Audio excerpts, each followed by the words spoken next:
আসসালামু আলাইকুম হ্যালো দর্শক বন্ধুরা, সবাই কেমন আছেন? আজকে ছেলে 7 দিন পূর্ণ হলো, তার নানি তার মাথা পরিষ্কার করতেছে এবং তার মায়ের কোলে সে শুয়ে আছে। দেখেন কত সুন্দর করে ব্লেড দিয়ে লেজার দিয়ে তার মাথাটা পরিষ্কার করে দেওয়া হচ্ছে, তাদের চেঁচে দেওয়া হচ্ছে সুন্দর করে।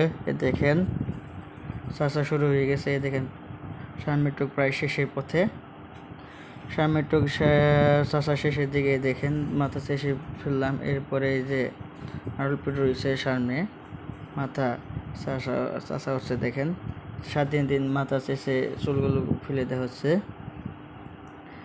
দেখেন কত সুন্দরভাবে কাজকর্ম চলতেছে। একদম বাবু আমার কোলে শুয়ে রয়েছে, ঘুমিয়ে রয়েছে ঠান্ডা মাথায় ঘুমিয়ে রয়েছে। একবার মাথা চাষার শেষ পথে। দেখেন অল্প একটু মাথা চাষলেই মাথা শেষ হয়ে যাবে। চাষা অনেক সুন্দর হয়ে গেছে, নাড়ো মাথা করে দিলাম আজকে। এই দেখেন নাড়ো মাথা কত সুন্দর, বাবু কত রকম করতেছে। দেখেন একদম শেষ হয়ে গেল, আমার কোলে ঠান্ডা মাথায় আছে। দেখেন কত সুন্দর।